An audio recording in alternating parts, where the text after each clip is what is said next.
super excited because today I'm going to teach you a live class from...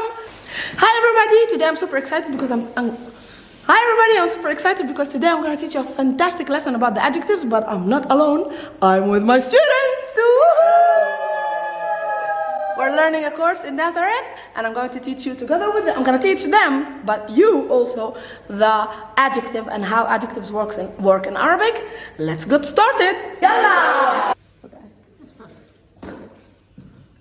I've just made mistakes with recording videos.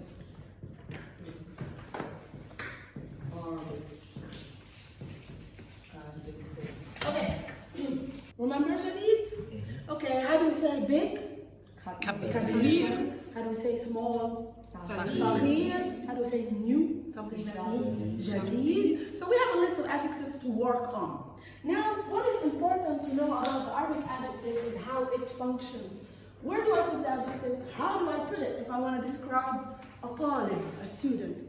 If I want to say this student is new, or this student is an Arab, because also an Arab or Arabic describes the way the student is, and it's considered to be an adjective. First, the Arabic adjective follows its noun. It should follow the noun. We can't say a beautiful woman. We have to say a woman beautiful in Arabic. If I want to say the beautiful woman in Arabic, we have to say the woman, the beautiful. So also that is repeated. This is something that I need to teach you with the functions, the two functions of adjective coming next. But for now, please don't try and concentrate. It's something a little bit difficult in grammar to understand because it doesn't function in your languages the same way it functions. Don't write in here. So, but with Arabic, no, I have to start with the violence. So, the Arabic adjective comes after the noun. It follows its noun. So if I want to say a big house, I have to say a house big in Arabic. We know that noun, okay? So the adjective follows its noun not only in the position. It doesn't follow it only, it doesn't only come after it, but it also follows it or is an exact copy of it, of its gender and of its number. For example, if I have one talib, one student, that is big, I have to check, is this student masculine or feminine? Talib, is it masculine? Masculine, it's not taliba. Then my adjective big should be in the masculine too. So talib, jadid, new. If my noun was a feminine noun, taliba, what happens to jadid? Jadida. So the adjective follows its noun also in the gender, but also in the number. If I have two students, two male students, taliban, what happens to jadid? Jadidan. So also the adjective takes the dual. That's why eventually Arabic rhymes, taliban, jadidan, wa jamilan. What happens if I have two female students? Talibatan, with a mysterious T, right? Talibatan, if these two talibatan are new, what happens to jadid? Jadidatan. Talibatan, jadidatan. And beautiful? Jamilatan. And big? Kabiratan. Everything rhymes. This doesn't, guys, apply only to the adjectives, it applies to everything in the Arabic, like the most important Arabic grammar. It works also with the verbs, with some prepositions, with the pronouns. So the rule that the adjective follows its noun and gender and number can be repeated a lot. So this is how, okay, I'll cut that. But this is how Arabic will eventually be rhyming.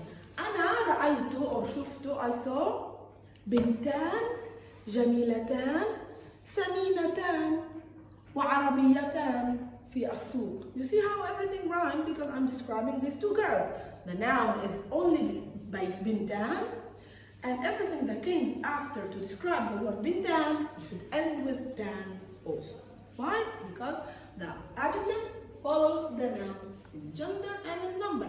If we have plural, we still didn't learn plural, also the adjective should be in the plural. Okay, I will teach you also how the plural works. So the first important thing that we need to understand when it comes to the adjective is that the position of the adjective is after the noun, so the adjective follows its noun in Arabic, and that the adjective is the exact copy of the noun. If it's singular, then it's singular. If it's masculine, then the adjective is masculine. Dual masculine, dual masculine, dual feminine, and plural, plural. Gender and number are exactly the same. Let's try to work this on some sentences in Arabic.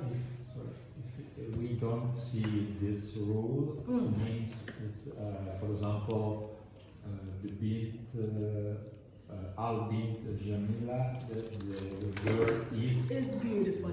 Yes, but still this rule that it follows it in number and gender, it exists even if there's the verb to be. Even if it's البنت جميلة. You can say الولد جميلة. No. الولد جميل, because the boy is Jamil. So the rule of applying the adjective, making it look exactly like the noun, number and gender, is still applied even if there's is in the middle. And we will see it now with the function of the adjective. So that's the most important part about where to put the adjective, how to create it. We have a list of adjectives.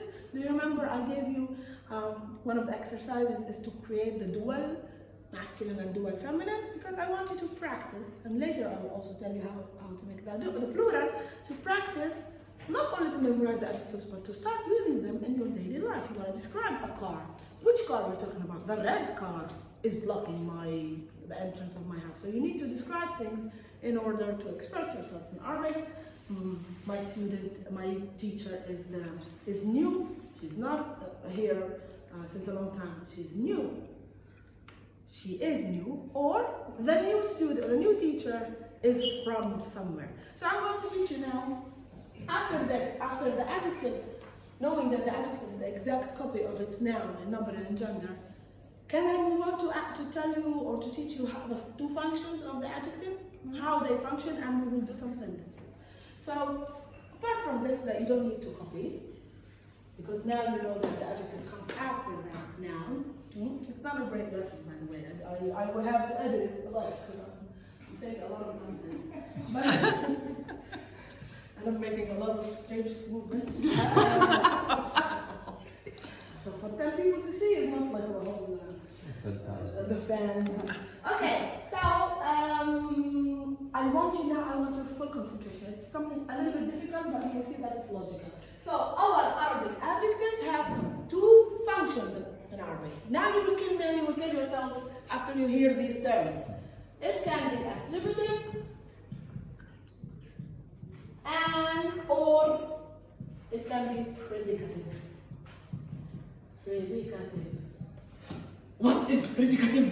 What is attributive? After all this difficulty, you also add two freaking difficult terms. Have you heard of attributive adjective? Predicative adjective? Attributive adjective, yes? Only the one who knows Greek knows the attributive adjective. Very interesting. You have an idea about you don't have any idea about what is attributive, what is predicative? I will simplify it to you. I will make you understand what are these two main important functions of the adjective. So, a predicative adjective, first let's take an example so we can work on the example. Let's start with the student. الطالب is جديد. I'm using very banal and simple examples just to help you out understand the grammar. So, what is the meaning of الطالب or الطالب جديد? The student is new. The student is new. The student new, literally. How do we know it is new? Because the verb to be is included. We don't have verb to be in the present tense, so it's included. الطالب جديد. This is a perfect example, guys, of a predicative adjective. What is the meaning of predicative adjective? What are we talking? Where is the adjective in this sentence? new. I was worried for it took you a while. So the adjective is جديد. Is this a full sentence, guys?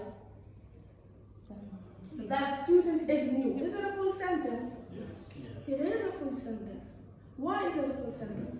Subject, verb, object. So the adjective here, it functions as a predicative adjective. Predicative means it gives extra information. It gives information about the subject and it ends the sentence. So how is the student? The student is Jadid. Jadid here is an adjective, but we're not saying the new student. If I say the new student, is it a full sentence? No, there's no verb. The new student what? How can I finish a sentence with the adjective the new student? I can finish it by having to add a verb later. Or another predicative adjective. Again, predicative adjectives are adjectives that give extra information about their subject, about their noun, and hence finish the sense of the sentence and finish it. الطالب what? الطالب is جديد. What happens if I add, note, an article here? This is also considered to be a sentence in Arabic. الطالب الجديد. Have you heard of something like this? Al both on al the noun and al the adjective? What is the meaning? Is it a full sentence first? No. الطالب الجديد.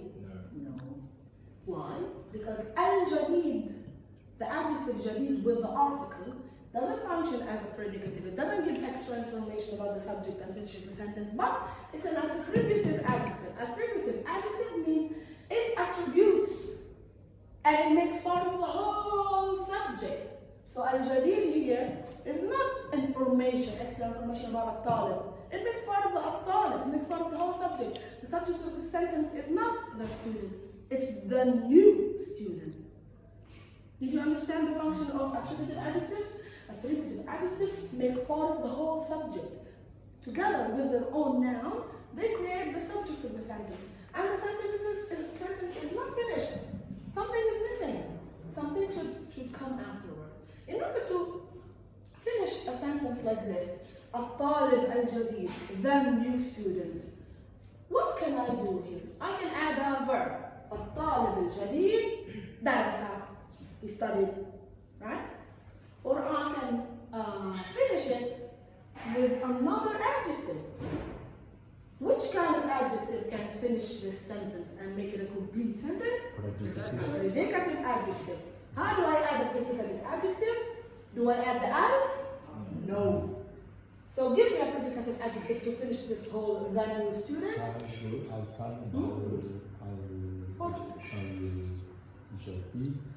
الطالب الجديد. جديد. No, give me another adjective. The new student is new. Jamil. Jamil.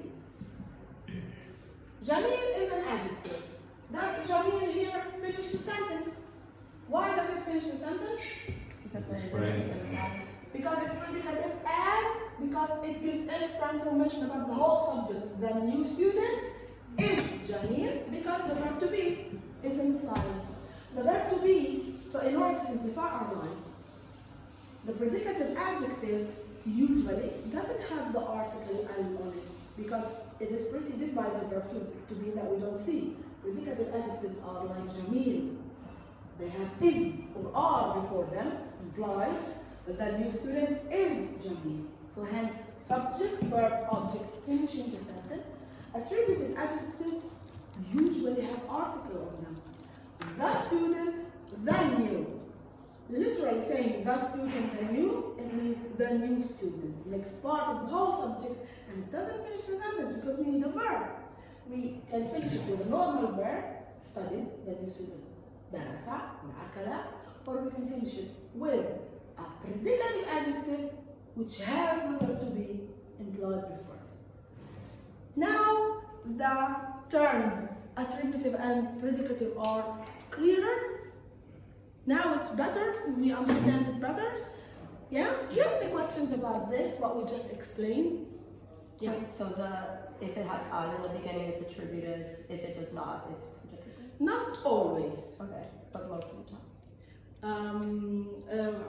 didn't understand your question well. You said the beginning, not the end. So if it has But it depends on what we are talking. Are we talking about the student or a student? So if I don't have the article on the alif, on the noun itself, طالب, we can never have article on the adjective. So if my noun is indefinite, I'm talking about a new student. A new student, we don't have problems with predicative attributive because a new student is, it can be a new student or a student is new. Okay. There's a situation of ambiguity there. You don't know, is it a new student or a student is new. You don't know the function of the adjective when our noun is not definite. Yeah. But it rarely happens that we say a student is new. We usually indicate, we know the things that we're talking about. So the student is new. So the majority of times you might face a problem guessing if the adjective is attributive or predicative is mainly when my noun is definite. So when it's defined by the article. The car is new or the new car is blue. Okay? Yeah. And now we understand. Let's pick some examples so you understand. First, if you want to copy anything about the attributive and predicative, I will recap it for you. Predicative adjectives are adjectives that give information, give extra information about their subject and finish the sentence. And usually they don't have any article. Attributive adjectives are adjectives that are or make part of the whole subject of the sentence along with their noun, and they have the article. And they don't complete a sentence, they don't make a complete sentence. They only create the subject of the sentence. There are certain sentences missing. We need verbs, we need objects, yes. So let's just say it's الطالب جديد جميل. So the student is new and beautiful. And you need the and, you put wa. الطالب جديد وجميل. Then both of the adjectives are predicatives. New and beautiful, no problem, you just add wa. الطالب جميل وجديد. جديد وجميل. Easy. Am I blocking the camera when I said that? No. No? Okay. It's still going? Yeah. You say at-talib, not al-talib. That's a problem only of pronunciation. You have the full choice to say al-talib or at-talib. We usually say at-talib because the ta is a sum letter. Have you heard it? Yeah, it's not that important. It becomes automatic. Shams and Qamar. Yes, أحرف شمسية, أحرف قمرية. So it's only because if you end up saying al-talib, you might end up cutting your tongue. Al-talib. So there are some letters. Is it a mistake? This is not a mistake. Whatever is easier for you, and you will see that it's easier for you to say ash-shams rather than al-shams, at-talib rather than al-talib. In writing, it stays. The L of the article, it stays always. It's only the how you pronounce.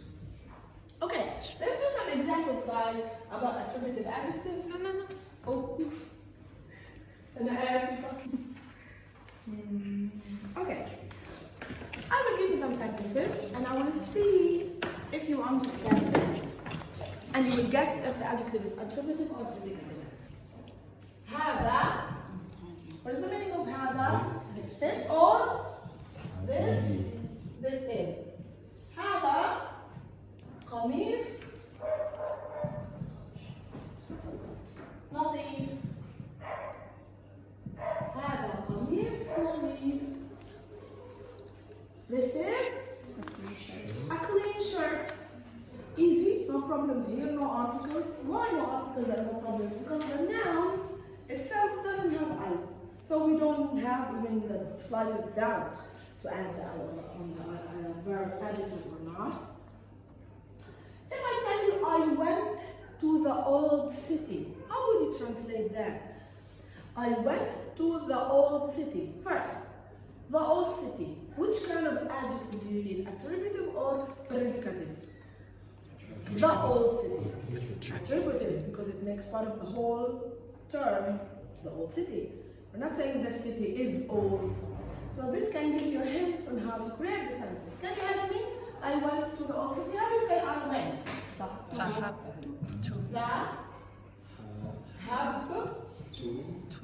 to إلى ذهبت إلى The old city. How do we create the old city? Al-Madina or Al-Balad. Al-Madina. قديمة قديمة قديمة feminine. Al-Qadima or Qadima? Al-Qadima. Attributive adjective. Al-Madina. Al-Qadima. The old. The city. The city, the old city. What kind of adjective is Al-Qadima here? Attributive, because it makes part of the whole Al-Madina Al-Qadima. If I have something like this, Al-Madina Qadima, what is the meaning? The city is old, and then this works as what? As a predicative. It gives extra information about Al-Madina and it finishes the sentence. Very good. So you understood the functions of adjectives. We can create a lot of sentences like this. We have to practice now. But I hope you too, you understood the sense of the lesson. I'll leave you some homework. My students are laughing. I'll leave you some homework and I will be expecting your answers. I'll see you in the following Arabic lesson. From me, Maha. مع السلامة.